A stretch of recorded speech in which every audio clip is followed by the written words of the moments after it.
You're listening to the Fandom Bricks podcast, sponsored by Lighttailing LED lighting kits for your Lego. Use the code FANDOM23 to get 10% off. Enjoy the show.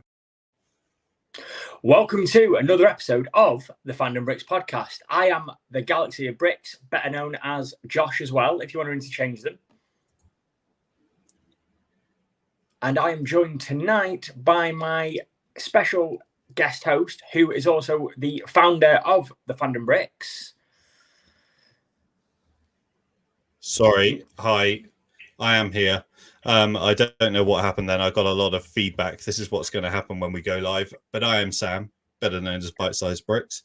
And welcome to the Fandom Bricks podcast. It is our first ever live podcast. So be aware there's going to be lots and lots of errors and things. Normally I can edit it all out before we send it out to everyone. But we thought because we're going to try and squeeze 2 episodes in this week that we'd give it a go and go live. So any nerves, Josh?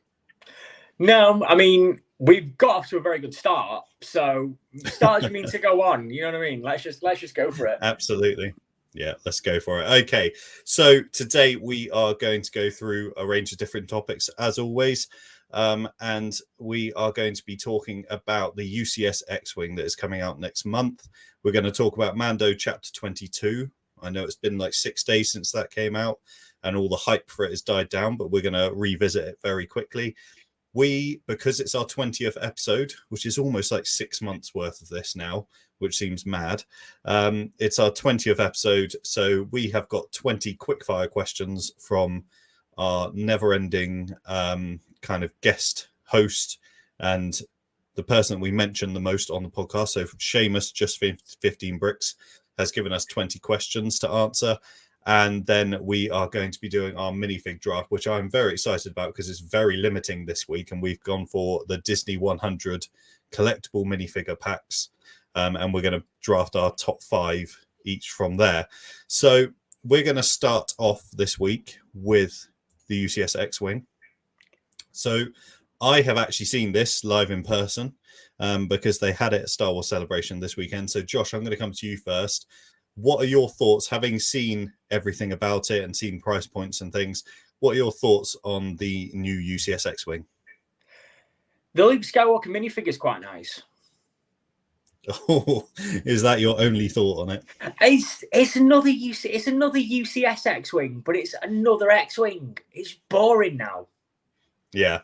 I mean, we talked about this a while ago when we heard the rumors, and we talked about, is it going to be different enough? Are they going to give us something different than we've had before? And clearly your answer is no on that one. No, it's okay. I'll go into this with a different kind of approach because obviously you've seen it at Star Wars Celebration. I've seen a lot of it floating around on TikTok and things like that. Some of the design techniques for it are actually quite nice. I like the fact they've used sort of white diving flippers for part of the S-foils and part of the outer wings. I think that's a nice touch and it differentiates it from play scale X-Wings. So props for that one. The Luke Skywalker minifigure, as I said, is actually very nice with the dual molded legs, the new torso printing and things like that. The style of X-Wing they've gone for is from A New Hope, based on the minifigure. But it's just another X-Wing at the end of the day, UCS or otherwise. So, yeah. I'm going to be completely honest about this one. I felt exactly the same as you until I saw it in person. Right, and I don't know if that's me being a complete sucker, but the size of it was just so much bigger than I had anticipated it being. I guess you don't really get a scale for things until you're up close and personal with it.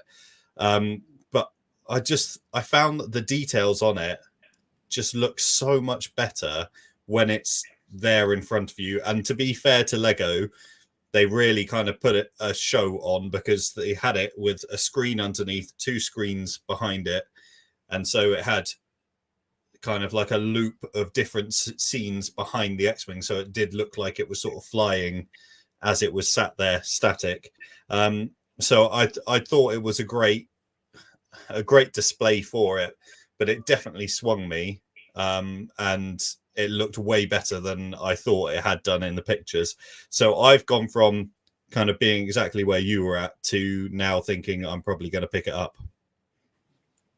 Fair enough, but yeah, again, I don't know. I think the price point is another one as well, because there are probably, I know it's a UCS set and it's one of the cheaper UCS sets that are out there, but I think for the price that you're paying, you could get something just a little bit better as well. Because I think, what is this? If we're counting like 4+ scale, play scale, micro scale, MIDI scale, whatever, this is something like the 20th X-Wing we're gonna get since like 1999 or something like that. Yeah, I completely agree. I mean, I picked up about 10 X-Wings this week, because this month's magazine, I managed to find some 501st Clone Troopers attached to it. So I've ended up with way more X-Wings than I wanted before. I may make myself a little squadron of them. But yeah, you're right. It's the same old issue that we have with Lego, is that they kind of churn out the same sets over and over again in slight variations. I would say probably the only reason I'm considering getting it is because I don't actually have any of the other UCS X-Wings.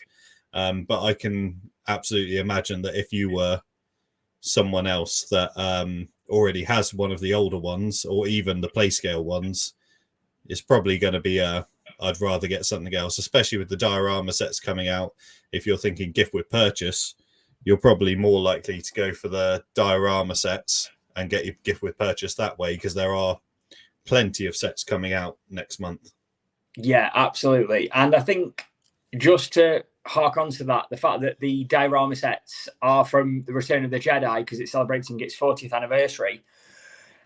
If you're going to release a UCS X-Wing, you could have at least gone for something related to Return of the Jedi. Do a UCS X-Wing with someone like Wedge Antilles, because he's a key character in Return of the Jedi, or do a UCS style ship from Return of the Jedi that we've not had in a very long time, and then the entire sort of theme and the entire wave is all linked as one. That's simple. It's easy marketing. Yeah, absolutely. And I think if you if the leaks are true, which it does seem to be pointing that way, our UCS set at the end of the year is going to be the UCS Venator, which does fit in with the sort of 20 years of Clone Wars that they've been pushing as well on some of these sets. So it would have made more sense for it to be a Return of the Jedi set, but you know, Lego, they like to do what they want. Yeah, and again, it's almost like we're a continuous broken record, because Lego keep churning out the same sets. Collectors like us and content creators like us talk about these things, and then the vast majority of us will still buy them, we'll still talk about them, and then it's just rinse and repeat. But for me, I'm not excited for it. I get why people are, because it's a modernized design of an iconic ship we've had numerous versions of. The first ever Lego X-Wing was released in 1999 as part of Lego Systems, and it was the first Star Wars set they ever made. And now in 2023, we're getting a UCS one.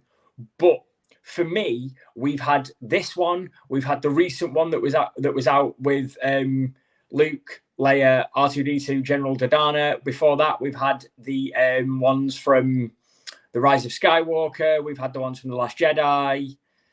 It's almost like every year or every couple of years, we just get another version of the X-Wing, and then all they do is change the color of it, change a couple of the minifigs, maybe update the engines a little bit, and then there you go. You can't say it's an X-Wing because it's a different kind of X-Wing from a different part of like the fandom. So yeah, absolutely. Seamus has just left a comment there.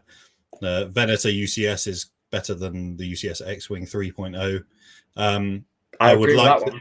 I'd like to agree with it. My only reservation there is the price point. Yes.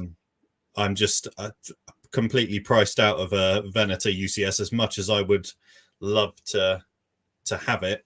I don't know how I'm going to be able to £650, and I sort of spoke to Seamus and Beth about this yesterday, that when the 8080 came out, I had agreed with Donna that she said I could go in and I could go and buy it, and I walked into the shop and I realized that I genuinely couldn't just part with that money for Lego. I couldn't get my head around spending that much money on Lego, and I don't know whether I would ever actually be in the position where I could just walk in and be like, take all this money for this set. But I would love to have the Venator. It's right up my street. I'm a massive Clone Wars fan, so yeah, I would love it. No, I agree with you. It's kind of like with me, that was how I felt when I first bought the Daily Bugle. I kind of stood there and was thinking, it's really cool. It was the last one. And then I had this absolute fear of just spending like £200. And Kate was like, oh, but it's cool. You know, you like it. You like Marvel. You like Lego. You don't buy yourself big sets like this very often. And then I bought it, and then I built it. And it was a pain in the backside to build because all the windows are repetitive, but it makes a really cool display piece. The same with the Sanctum Sanctorum. Absolutely love that. That's one of my favorite UCS style sets. I bought the Mos Eisley Cantina, which I haven't built yet. That was well above anything that I've ever paid for Lego before. That's like £350. And I think that would be the most I would ever spend. I don't think I could justify an extra £100 on something like Rivendell or an extra £300 on something like the Venator. I just don't think I could bring myself to do it, even though it would be a cool thing to have. Yeah. And I've sort of got to the point with my collection. I feel like halfway, maybe 6 months into doing like Lego Talking things, I felt like I was not buying things for me. Yeah, it was almost like I'm buying more stuff because I want to have this stuff and do reviews and whatever and talk about all these sets, but not actually picking things that I want. So I've sort of said to myself that I'm sticking to dioramas and helmets, and then unless it's something that really sticks out. And that's why I'm genuinely considering the X-Wing, because I want the Death Star gift with purchase. And it sold me when I saw it up close and personal. So we'll have to wait and see. It might be a wait until it drops down, maybe, but we'll see. Yeah. Okay. So that's the UCS X-Wing. If you have any thoughts or feelings, or if you agree or disagree with myself and Josh, let us know, and we can get you on and talk about any comments. So we're going to move on to our second section, and this one feels a little bit late in the day because we have had Star Wars Celebration kind of got in the way of recording earlier, but we are going to go back to our little segment that myself and Josh have both enjoyed, which is coming up with a Lego set from each chapter of The Mandalorian, and kind of pitching what we would choose from each chapter. So before we get into set choice, we still haven't really discussed this other than a few comments in the group chat. What were your thoughts on the episode, Josh? Oh, Taste says it all. Yeah, I blocked it out. No, in all fairness, right, as episodes go, wasn't my favorite. I think for a show that has got at time of recording, it's of us doing this live now, it's 2 episodes till the end of The Mandalorian. Yeah. So they've got 2 episodes to cram so much in, and that just felt like a pointless episode to me.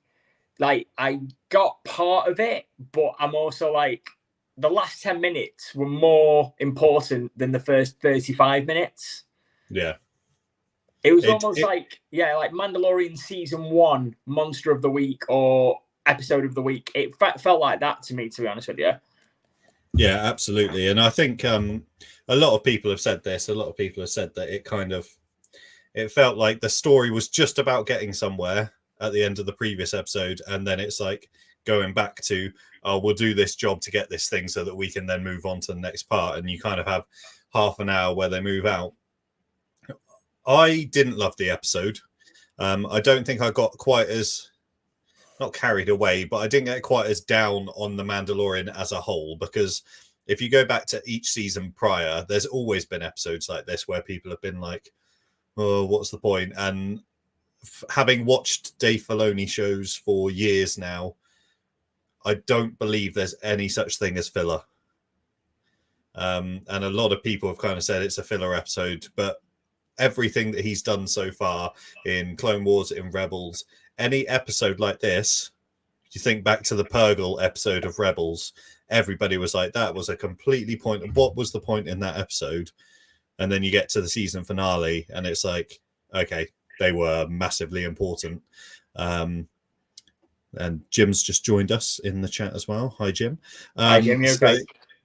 So yeah, I think it wasn't a very good episode on the whole. It was disappointing. I think we talked about in the chat that it was a Bryce Dallas Howard episode as well, and pretty much every other episode she's done so far have been some of the best episodes. She sort of reintroduced Bo-Katan back into the Mandalorian as well.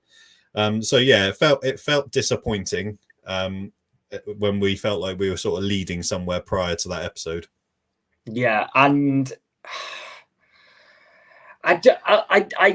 the start of the episode actually looked really interesting with the Mandalorian. I say not the Mandalorian. Say the Mon Calamari Viceroy's son and the Quarren, and then obviously the Mandalorian show up in what was Moff Gideon's ship, which we later discovered and things like that. And I was thinking, oh, this could be really interesting. Are we going to go back to like Mon Calamari? And then no, that part of the episode went nowhere. And next thing you know, we're on basically like a lower down version of Naboo in a big dome. So okay, with Jack Black and Lizzo. If you'd have told me like a couple of years ago that I would watch an episode of The Mandalorian with Jack Black and Lizzo, I would have probably just laughed at you and just thought, you're winding me up, don't do it. But no, I have seen Lizzo and Jack Black as love interests in an episode of The Mandalorian. What is going on? having been betrayed by Doc Brown as well, it's just it almost borderlined silly at times, I felt. And I know that Star Wars has always had silly elements to it, but this one just felt a step too far at times. Yeah, I wasn't sold on it. And I think it was Star Wars Explained that said this. I watched his review of the episode, and he was sort of saying how Sabine handing Bo-Katan the Darksaber in Rebels was more of a like fist pumping moment than Bo-Katan getting it in The Mandalorian.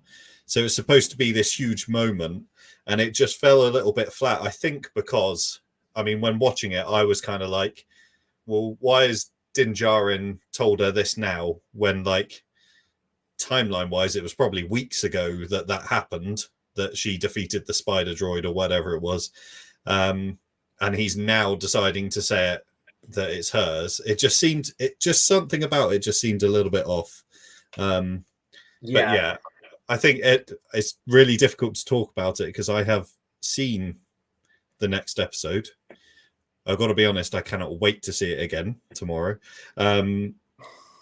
So I was very lucky at Star Wars Celebration seeing the next episode. So it's difficult to kind of talk about this one without leading into the next one. But yeah, I definitely felt disappointed, I think was probably the best words to describe it at the end of that episode.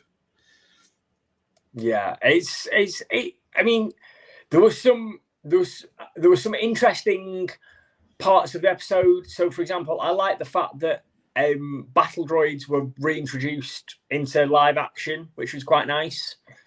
And we got battle droids and super battle droids, and we got things like that, which was a nice addition. I think it's good that we're getting them back from post. Like, so obviously, by this timeline, they're like almost 40 years old, aren't they? Battle droids now, because this is like 9-10 years after like Return of the Jedi. So fair enough. Even more than that. Yeah, well, yeah. If you do the maths of it, I think episode 1, it's like they're like 50 odd now, so it's crazy. And it was nice to have them introduced in the episode, and I liked how we got like another planet in Star Wars that isn't Tatooine, so that's always a plus. It wasn't Sanding, it wasn't Tatooine again, but Bizarro world, as Jim says. Yeah, Bizarro world, absolutely. But this episode, for me, was just a dud. I'm sorry to say it. but it was a dud for me. Yeah, and I think I was talking to my brother. We were sort of talking in the queue to Star Wars Celebration on Friday about it, and we were sort of saying, although it was a dud, I wasn't downhearted. At no point did I think this was going to completely derail the Mandalorian. I just think that we would have liked to have seen the story move on a bit quicker this season, especially since myself and you have discussed lots of theories and different things that we think possibly could happen moving forward. So that'll be an interesting one to kind of see where it goes. Okay, so we've agreed that the episode was not great, but were there any sets, or did you come up with a set idea that would actually be quite a good one from this episode? It was a hard one because I didn't enjoy it, but needs must. I came up with the idea of the resistor bar, and the idea of that was kind of fun because it was a droid bar, like a droid cantina. I liked that. That was a nice little twist with various types of droid and them with their oil drinks and the bartender and things like that. And I thought that would be cool to sort of have as a display piece, as a diorama, because it'd be something different and you'd get unique styles of droid for the set, maybe. Yeah, absolutely. I mean, that was my first thought. Jim's just said as well, resistor bar for sure. Yeah, I think that was the obvious set from it.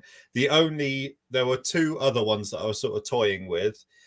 So I will go with Bo-Katan. Like the Bo-Katan showdown was the only other one that I could kind of think would make a cool play set. If you almost like a Mandalorian battle pack, but you could have some like armory boxes and things that they were sort of sitting on, and some Mandalorians sat down with like cups in their hands and stupid little things like that. And then obviously you have Axe Woves and Bo-Katan sort of in the center with their like Mandalorian weapons, and you could have Bo-Katan with her shield and things like that. Would be pretty cool.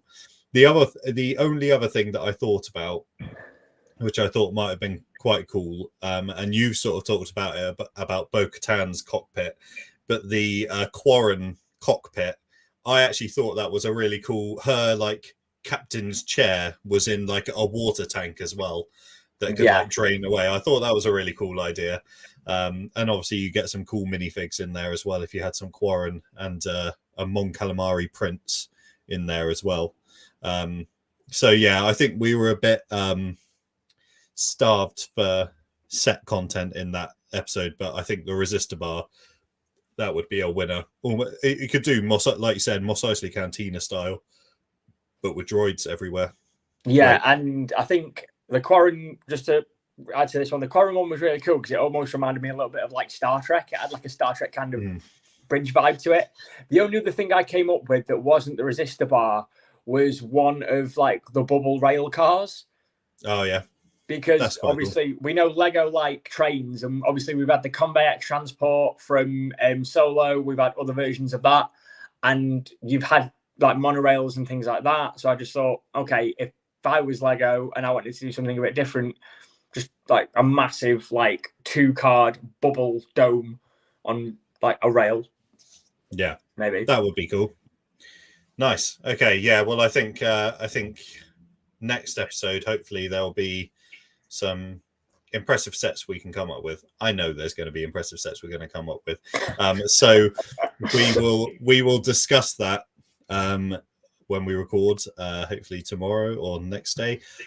So we will talk about chapter 23, and then I think probably one of our topics maybe sort of predicting and looking forward to chapter 24 and the end of the season, which I cannot believe is only a week away now.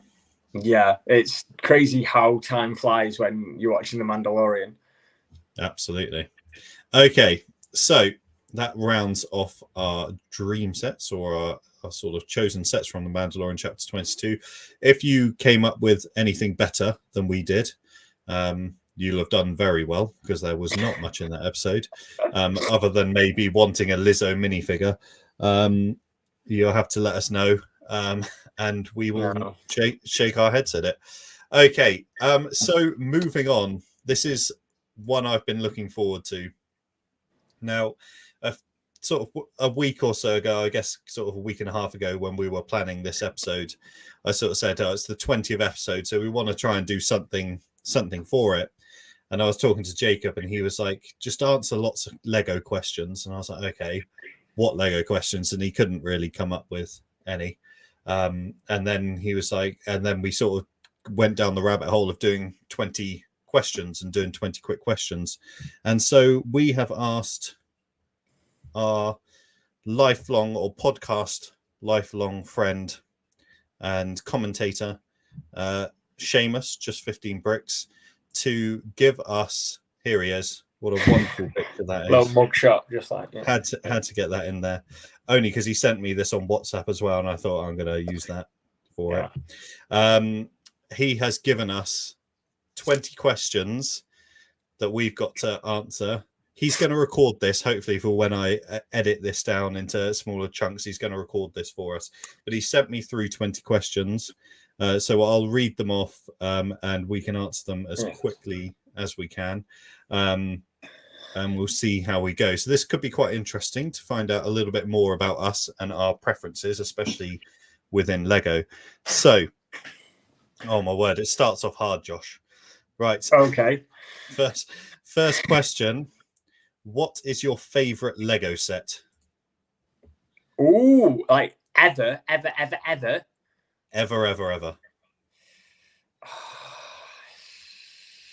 Ooh, it's going to be controversial for me, I think, because my favorite Lego set ever that I have, or I have owned, or I once upon a time did have in my collection is actually going to be the Sanctum Sanctorum from Doctor Strange. Oh, nice. Yeah. I remember when you first got it and you were raving about it as a set. And it's always been one of those ones that we've kind of revisited, as I think it's quite universally agreed that is a great set and a great build as well. Yeah, I think so. And again, good range of minifigures. If you're doing a Lego city, it's a great little thing to have in a Lego city.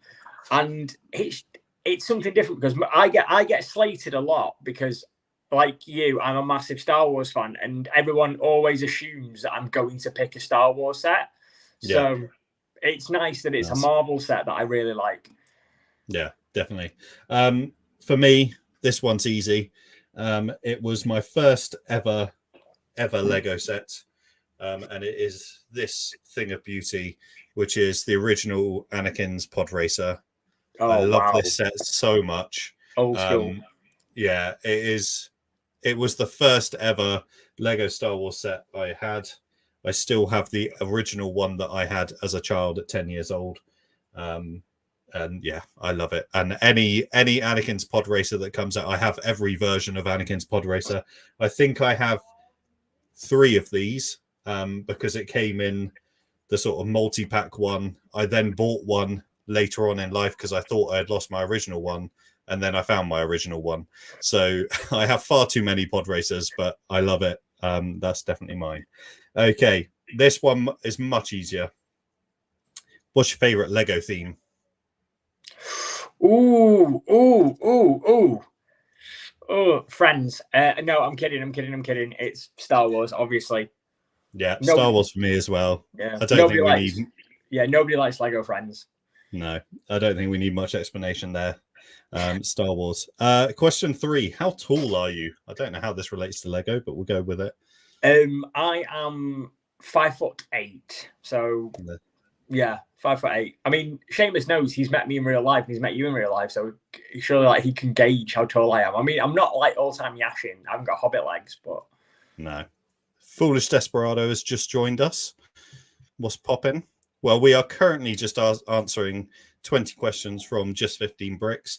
And the height, I am 6'2", which I think Lego bricks are about a centimeter high. So I think that equates to like 185 Lego bricks high, around about that. Okay. Favorite Lego store that you've visited? Ooh, my favorite Lego store has to be the one in Edinburgh where I met the Lacoid, because they've got this really nice mural of like Scotland and Loch Ness and things like that on the wall as in the window, and it just looks fantastic. And I got to have some pictures of it, and it looks really good. And just the layout is really nice. The store is really nice, and yeah, definitely Edinburgh for me. Nice. Yeah, I think I would go Bristol. It is my like most local Lego store. And unfortunately, because of the amount of times I've visited, I am well known to the people that work there. So they they can spot me coming a mile away. They get their pick a brick wall ready, or clear some space on the side behind the counter so that I can start like piecing together my pick a brick. Yeah, that would definitely be mine. Foolish Desperados just said Disney California Lego store. Nice. That's a good. Awesome.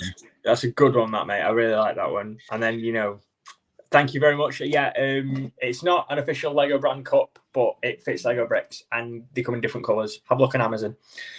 Nice. Okay, on to questions 5. Which store would you love to visit one day? Oh, Leicester Square. Have you not been yet? No. Kate and I have been speaking about this. One of the options we had for my 30th was to just go to all the different Lego stores around the UK. Nice. But we are thinking about doing something a little bit different that's not all the Lego stores. But I still need to visit Lego at Leicester Square, because funny enough, I've not actually been to London since I've gotten back into Lego collecting. I feel like that is the one that I really need to go and do. Yeah. I mean, I went, I'm trying to think, probably a couple of weeks after it opened. And then we went last week again, managed to kind of get there before like the Star Wars celebration and Easter weekend rush. And it is amazing. Jim's just said Leicester Square is his favorite as well. It is an awesome store. They've got like the Harry Potter Gringotts. They've got a lot of big build Harry Potter minifigs. Then they've got like the life-size DB5. So we've got some nice pictures with Jacob in there this weekend. So yeah, that would definitely be a good one to go to. I think I'm probably going to pick the same as the Foolish Desperado, the Disney California Lego store. The last time I was in LA was like 6 months before Galaxy's Edge opened. Oh, wow. A little bit disappointing.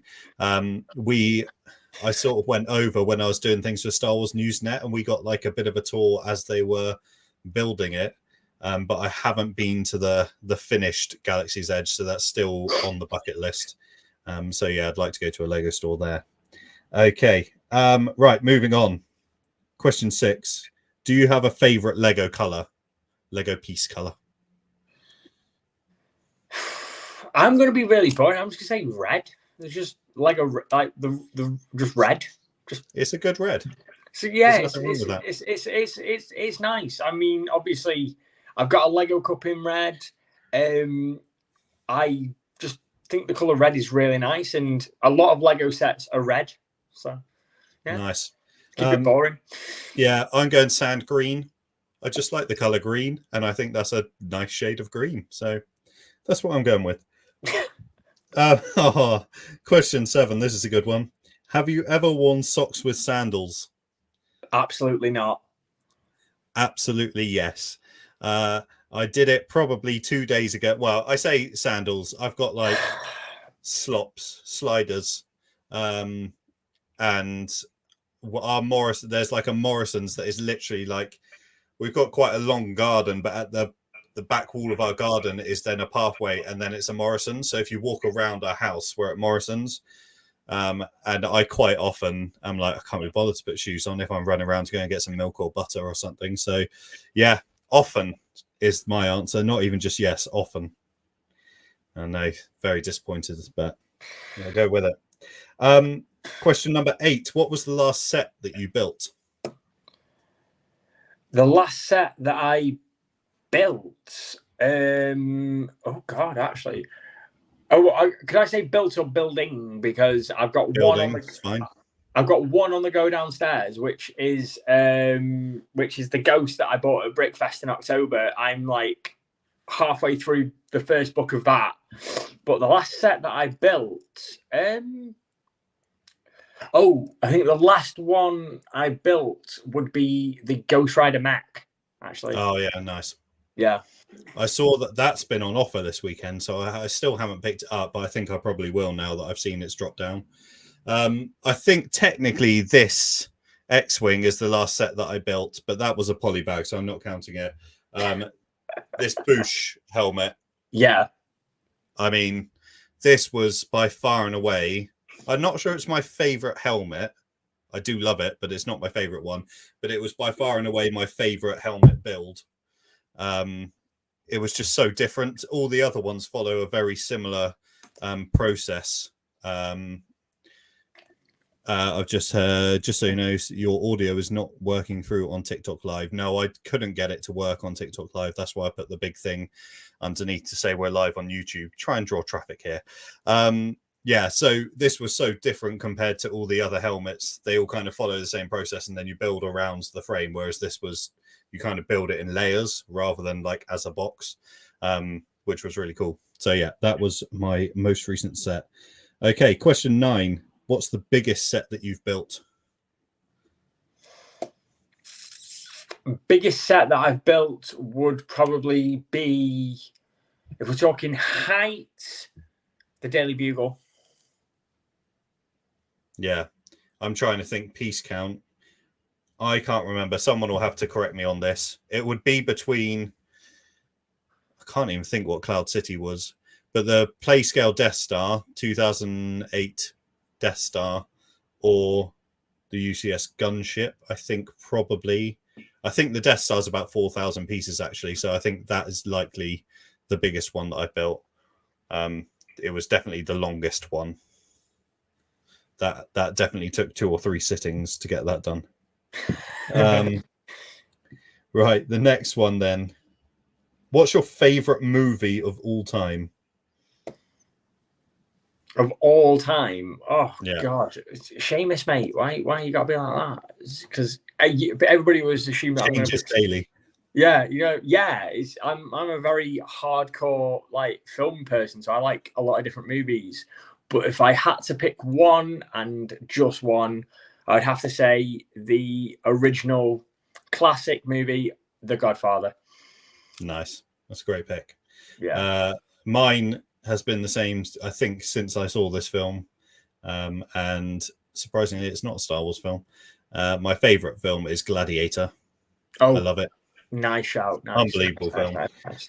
It's not one that you can rewatch often. No. It's a tough watch, but I think that's probably my favorite film.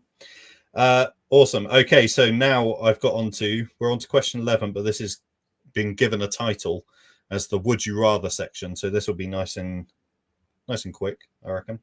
Question 11: tea or coffee? Tea. I'm coffee. I probably drink more tea only because at school it's like it's more accessible to quickly grab a cup of tea. But I would definitely choose, if I had the choice, I'd definitely be choosing coffee over tea. Yeah, if I'm at home, I'll drink tea. But if I'm on the go or me and Kate are out somewhere, it's coffee. But if I'm at home, it's tea. Yeah. Yeah, nice. Okay, question 12. Would you rather fight a Rancor-sized Jawa or a Jawa-sized Rancor? Do you know what? A Jawa-sized Rancor. You reckon you could take it? I mean, what is it, like 3 foot tall? Yeah. It's so aggressive.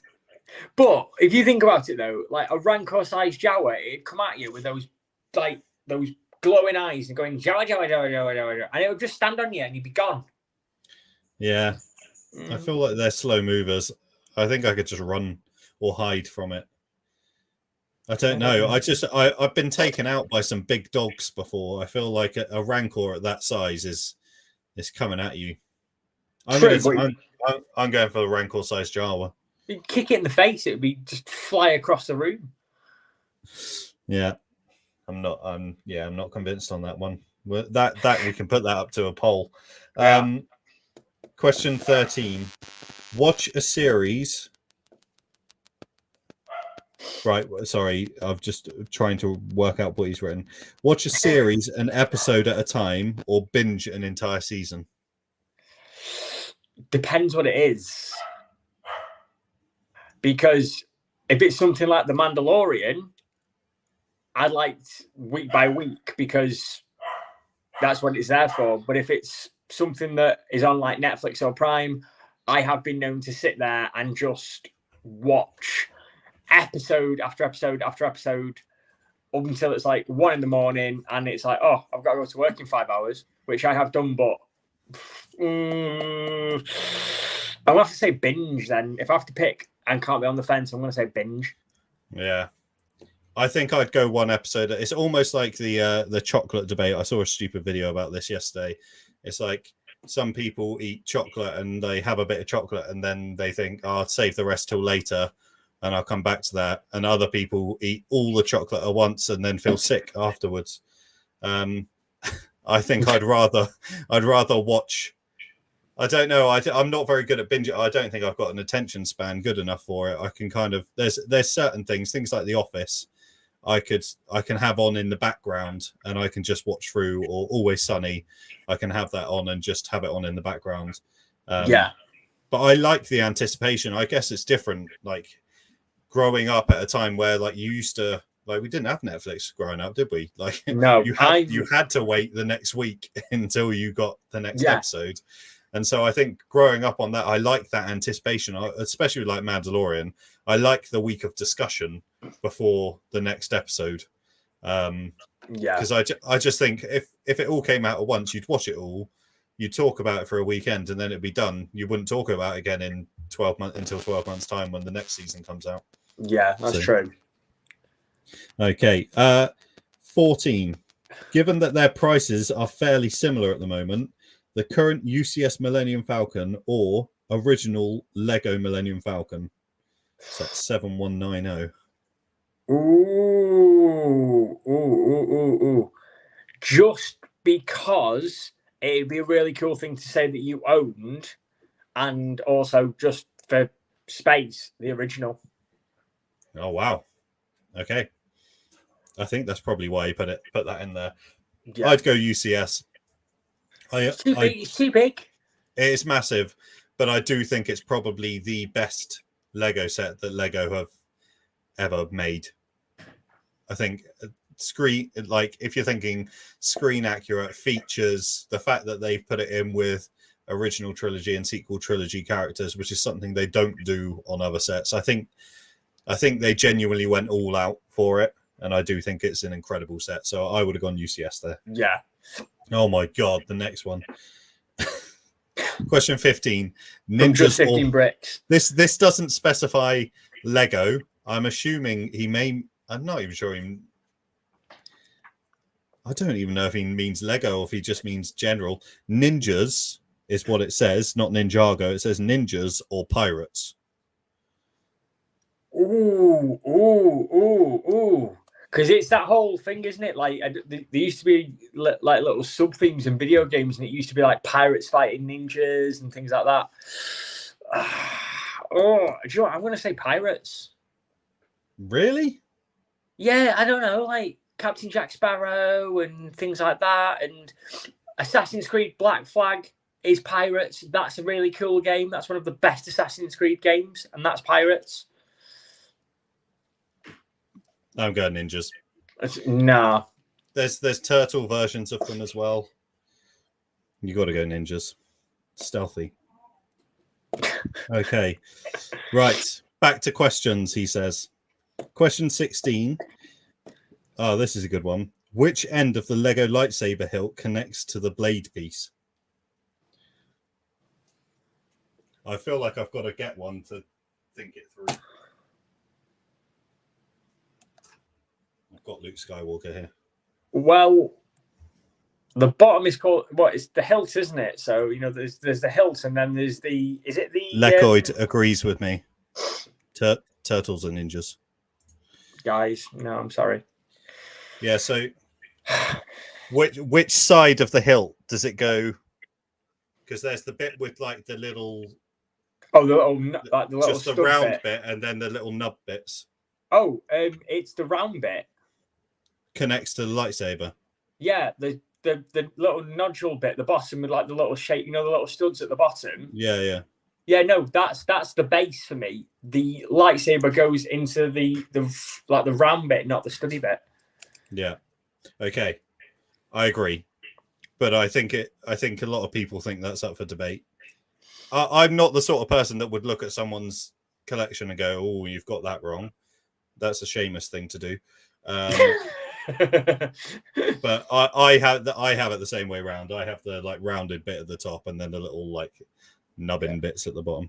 If it's a double-bladed lightsaber, I guess it makes no difference. Like if it's Darth Maul, you're not gonna like critique that. No, not at all. But I can understand how it might sort of make some people who've got OCD or something like that. Yeah. Really uncomfortable. Absolutely. So that's a very good question, Seamus. Yeah. This is an easy one. Question 17. Technic, good or bad? Bad. I haven't got the patience for Technic. Yeah, no, it's awful. Worse than bad. I sat down and tried to build like one of the car. It's like a tiny little car. I think the piece count is even less than like Speed Champions. And I got like 20 steps into it and I was like, this is awful. This is just horrific. The Lecoid says good. And just like that, we stopped being friends. No, we all have our own opinions. Just some of them are right. Oh dear. Question 18. I'll let you answer this one first, Josh. What's your credit card number, expiry date, and the 3-digit number on the back? According to my attorney, I am not at liberty to answer this question. So you can get in touch with my lawyer and he will answer all your questions there. I'm not even gonna pretend to answer that question. We'll move on. Question 19. What's one of your best insights / takeaways that you've had from one of your guests? That's a really hard one. I think having the sort of it's difficult because we've had some amazing guests on the Fandom Bricks podcast. I mean, you and I have done a couple of episodes with guests. I've done a couple of episodes with guests when you've not been around. I think he just wants us to say him. This is a him-based question. That's what he's pushing for, obviously. Yeah, he wants a shameless plug. But what insights did we get from him? The Vegemite is actually good. That's not an insight, is it? No, I think all our guests give us really good insight because they all have different views and they all have different opinions. So I think that's a very open-ended question that every guest gives us good insight. You're sitting on the fence there, Jeff. I'm sitting on the fence on this one. And this is mainly out of the professional links, because we've had great discussions, like you say, with everyone. But when we had Jamie, the brick educator, on, I feel like we left you out a little bit for a large portion of it because we started talking about education and the impact that Lego and things can have on children. He was talking about the girl that was a selective mute and how he managed to get information out of her through playing with Lego, and I just thought that was such a good story. So I think probably that, because it kind of reminded me that actually this isn't just a hobby. I can link it back into work and use it on that side as well. So that was really cool talking to him about that. And it's nice as well because it harks back to the very fabric of what Lego is. Lego is about inclusivity. It's about how it breeds the imagination, and it's a good, wholesome story. So that is quite a nice one to pick, I think. Look at this for a comment. Amazing. It is bad enough. Love that. When he sent me the questions through, I was thinking, I'll have to get a picture of him up. And because that was his profile picture on WhatsApp, I thought, I'm just going to take that one. Brilliant. Okay, we're at the end now question 20. Who would you love to have as a guest on the podcast? Epic Bricks. Epic Bricks. Have you reached out to him? He's busy at the moment. I've watched a couple of his videos because he's not gone live recently, but I think somebody like Nate Epic Bricks would be fantastic to have because he's appeared on Late Night Lego a couple of times, and Beth and Pod Bricks got to meet him and just interact with him as well, which was really nice. But somebody like Nate, who a bit like Jamie the Brick Educator, has such a vast knowledge of Lego and has these really fun, insightful ideas, would be really cool to just sit and have a discussion with him. Nice. It's a good choice, but I think you'll agree mine is better. I would have David Beckham. I've heard he's a big fan of Lego. Yeah, okay, right. The thing is, though, we can get our Man United brickheads out. Oh, and we can talk about United and then talk about Lego. But the thing is, though, can you imagine how many people would think that you and I were just having them on if we said, "Oh, our next guest for the Fandom Bricks podcast is David Beckham"? And they're like, "What?" And they're expecting to see a celebrity, and it's just a random guy off Facebook who happens to be called David Beckham, and he has not got no clue about Lego. I would love it. It would be brilliant. Yeah. So there are our 20 questions. Like Lecoid has just said in the comments, Terry Crews loves Lego. Terry Crews, I would have. Definitely love to just have Terry Crews on the Fandom Bricks. That'd be interesting. That would be a good one, wouldn't it? We've talked Brooklyn Nine-Nine. Brooklyn Nine-Nine, and we could also talk about, just some of his most iconic movie roles as well. And yeah, he'd be just a great guy. I think he builds Star Wars Lego as well. I think. Oh, get him on now. Yeah. After we finish this, DM him, see what he says. Yeah. Hey, Tezza, Sam here. I know you're a big fan of Lego. Come on the podcast. Why not? And then it's just like, sorry, this user has blocked you. Yeah, it will be great exposure for you. Oh, fantastic. Or not. Okay. Well, thank you very much, Seamus, for those questions. They were very fun to rattle through and answer. I'm not sure we talked much sense through that, but yeah, that was good fun. Okay, on to the final part.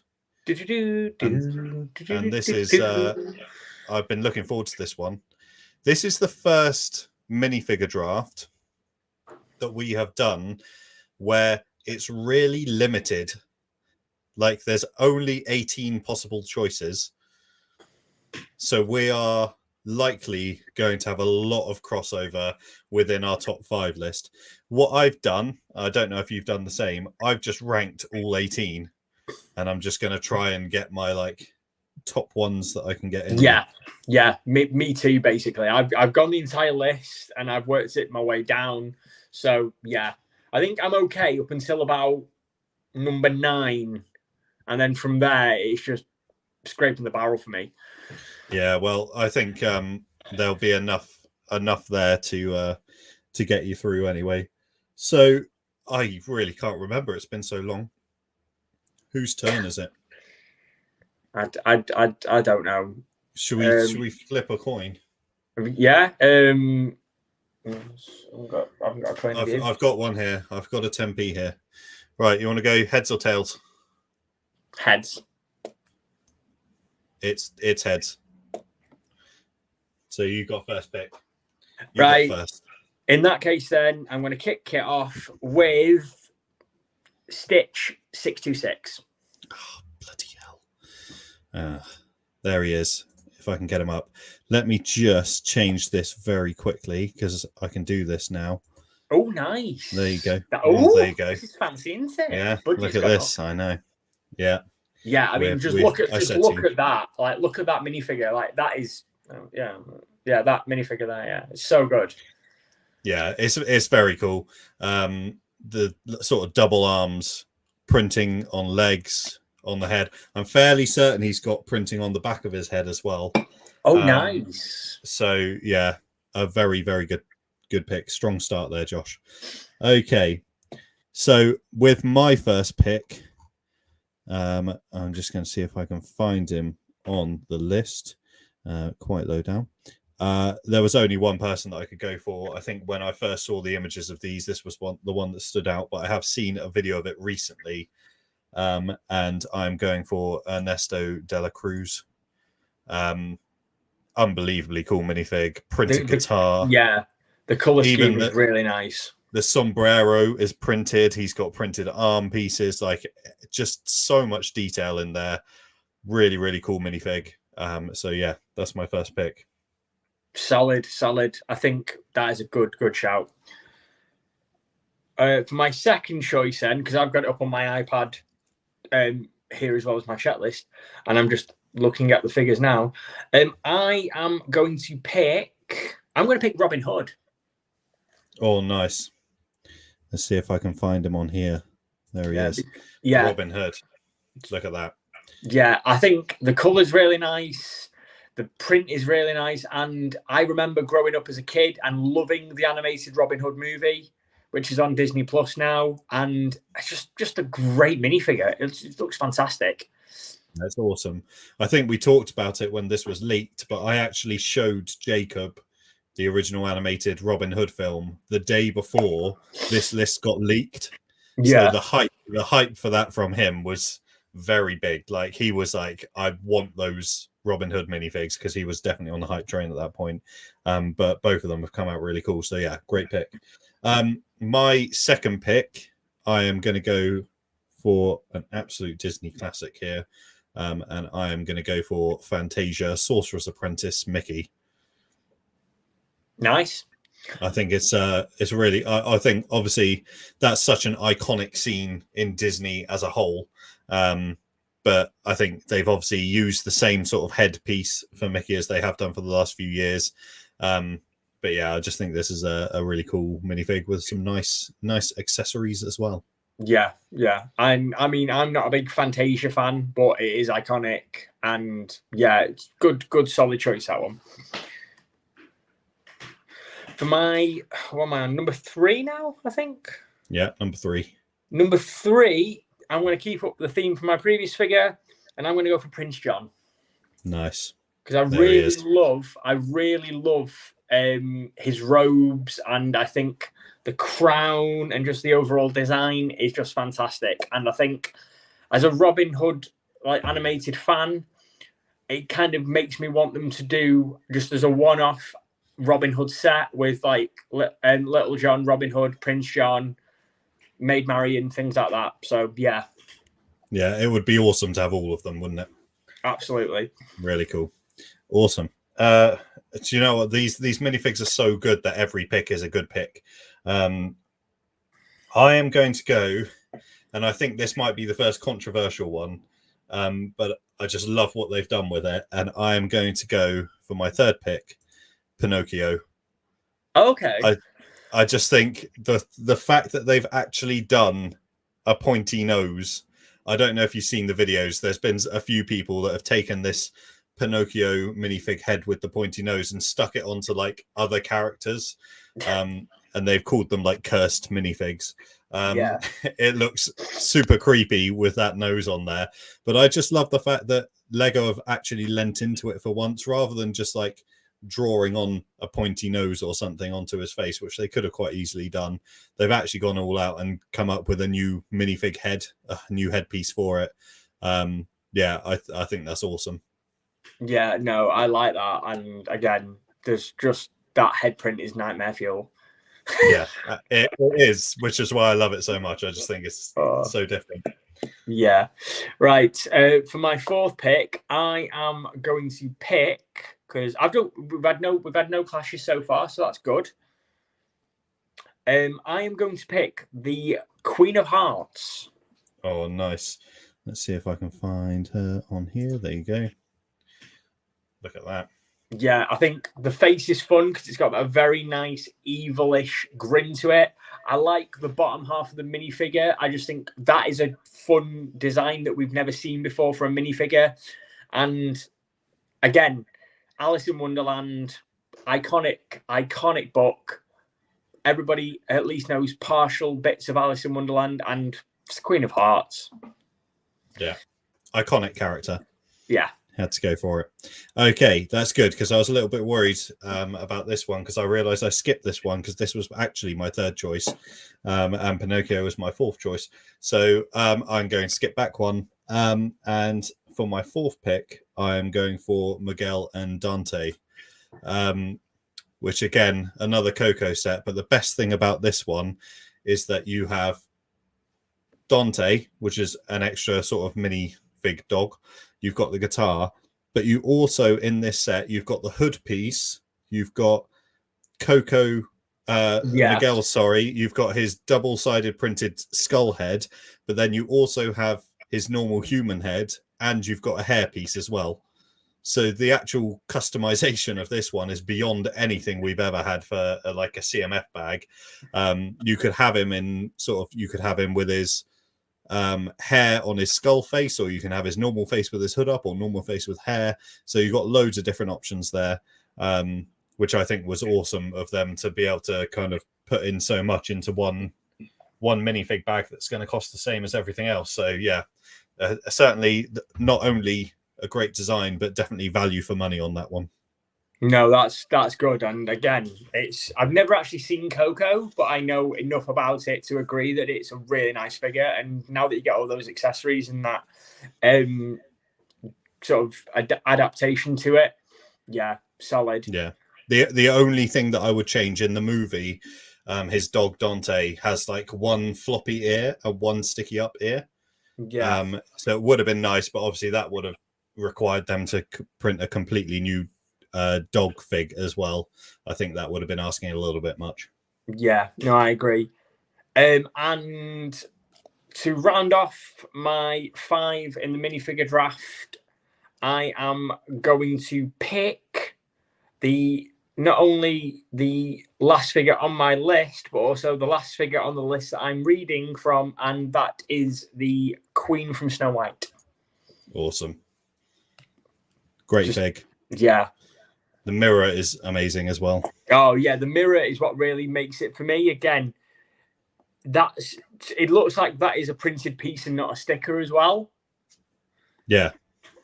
And I like the fact it's got like that Disney100 display stand, and you can just like pose the character on it, and you can just pose it with the mirror. And I mean, it's Snow White and the Seven Dwarfs. It's one of the best, in my opinion, one of the best original Disney movies they've ever made. And I think the robes as well are just really nice design. Great minifigure. Yeah, I think that was the thing. Quite often, these pieces where you've got the body joining up with kind of like the dress part that we've had on previous. I know we had it in Cloud City Leia. Quite often that printing from torso to dress doesn't match up very well. Yeah. Whereas on this one, it just seems to flow quite nicely on there. So yeah, that's a great pick. Okay. And for my final pick, this was one that I was really unsure of when I first saw it. And I have controversially gone for Baymax as my final pick. I was toying with Baymax, but I think for me, it should be rounder. Yeah. So when I first when I first heard about Baymax, I was like, that's the one I want. Then I first saw it and I thought, oh, I'm not sure about this. But I have seen a video of someone that's got them, and they did like a full 360. And I really like the base, like the box that he kind of pops out of has got printing on the side of those tiles as well. He's got printing all around the back as well. And actually, when you look at it as a fig, those arms, I don't think in that picture kind of do it justice, but the arms do give him, when they're sort of down flat by his side, they give him that rounded quality a little bit more that you can't really get out of a minifig unless they were going to go for a completely different printed piece. So yeah, although I was unsure about this one, I think after a bit of thinking time, he just crept into my top 5. Yeah, no, it's a solid choice to round off on. And I think, to be perfectly honest with you, one thing I'll say about this draft, in comparison to any other drafts that we've ever done, there's something for everyone, really, if you think about it, in terms of the minifigures that are in this CMF range, because there's 18 minifigures to pick from, and you've got something for everyone. If you're a fan of old school Disney, if you're a fan of newer Disney stuff, if you're a fan of your old animation as opposed to yours like 3D animation, there's something for everyone, really. Yeah, definitely. Yeah, I think it was nice as well picking from a list rather than having to go and do hours of research. Sometimes they've been hours of research, but it was nice to have a very finite list, and you got to just choose your best ones from, or your favorite ones from there. So yeah, I thought it was a good one to do, and I enjoyed looking through and watching videos and things with these. I think I've said it before, but I will definitely be going out to try and pick a few of these up as soon as they're out. It's not long now. We're only a couple of weeks away, and they'll be hitting the shelves. Are there any figures from this CMF line that you don't like outright? I would have said yes before, but after actually seeing them, I'm trying to think. I think it was Just Too Good on YouTube. I think they did a video where they did full 360s, and even ones that I'm really have no interest in, like trying to think of what his name is, like Dr. Facilier. I don't even think I've seen that film. Is it? I'm assuming that's Princess and the Frog. Is he with Tiana?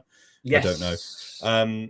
I haven't even seen that film, but after seeing the prints and I just think Lego seem to have gone above and beyond effort-wise with this line. So yeah, I think it's they've done really well. So I think I will try and pick up the full list, I think. No, it's fair. I think the only one that I'm on the fence on, and I think it's just because it creeps me out a little bit, is Oswald the Rabbit. Yeah. Yeah, they've obviously they brought out the Oswald brickheads, didn't they? I think it was the start of the year, in that little 4-pack. Yeah. So I think overall they've done a good job. I know a lot of people are sort of sitting on the fence with other Disney 100 sets. I know that the Up House has taken a bit of flack for as popular it has been. It seems to have taken a bit of criticism as well for lack of balloons and lack of Kevin, lack of floatiness. But don't tell Kate, she bought it and she hasn't built it yet. Yeah. But I still think it's a half decent display set. Fantastic set. And the other one was the Disney100 train. I'm not really interested in the train itself, but some of the minifigs in there, they've got a really nice Woody minifig in there.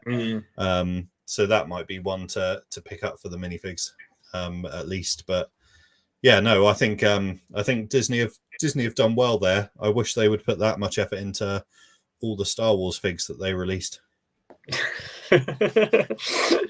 Oh, we can hope. Yeah. Well, when you've got pretty much an entire line of misprinted 212 troopers, you can get a little bit frustrated when you start seeing the fact that on Ernesto de la Cruz they can print so tiny around a sombrero, and yet they can't get clone printing right. Yeah, I mean, I get why, though, because if you think about it, Disney is only 100 years old once, whereas obviously 212 troopers, they can print out at any time. They can release them and re-release them and change them and things like that, whereas obviously Disney's 100 once, so they want to get it right properly. Yeah, definitely. And they know that poor saps like me and you will buy more 212 minifigures. It's just we'll buy them anyway. That's the problem. Brixboro's just joined us. Brixboro. At the end of the show. Yo. Yeah, I think, like you say, they're just going to keep printing. The problem is that the more they print stuff, the rarer older ones get. I think we'll talk about it next time, because we're going to talk all things Ahsoka in the next episode. Very Star Wars heavy the next episode. So if you're not into Star Wars, give it a watch anyway. Yeah, watch it anyway. Yeah, don't push people away. But if you're into Star Wars, you might want to go and watch the Ahsoka trailer for the next episode if you've not already seen it, to kind of get a bit of context into what we're talking about. There's going to be a lot of Mando talk, a lot of Ahsoka talk, a lot of Star Wars Celebration talk. I'm so excited for this next episode. I'm excited for this one because it's live, but I'm excited for the next one because it's it's all Star Wars mostly, and Yeah. I'm just like, I'm here for it. It's going to be good.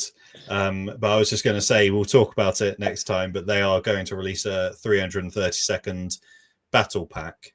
So the Ahsoka troopers, essentially, but they're going to have the holes in the side of the helmet, which then makes the original ones from the AAT tank even more rare, because they're not going to have holes on the side, and you only got one in each pack.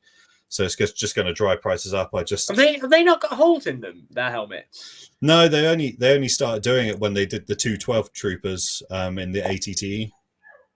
I'm sure that the 330-second trooper has holes in them. I'm pretty sure it's a common thing with all clone troopers now that they have them in. I think even like the 212th one, the battle pack one with the Bark Speeder and the ATRT has holes in it as well. I'm sure they do. I'm going to get one to prove. There you go. No hole. Oh, I knew that X-Wing was going to go. I can't believe I've lasted the entire episode. And then I knocked it over at the end. It's been shot down at the Battle of Yavin. Here he is. He's there. No hole on the side of his head. Okay. I don't know if that's going to refocus on me now or not. Probably not.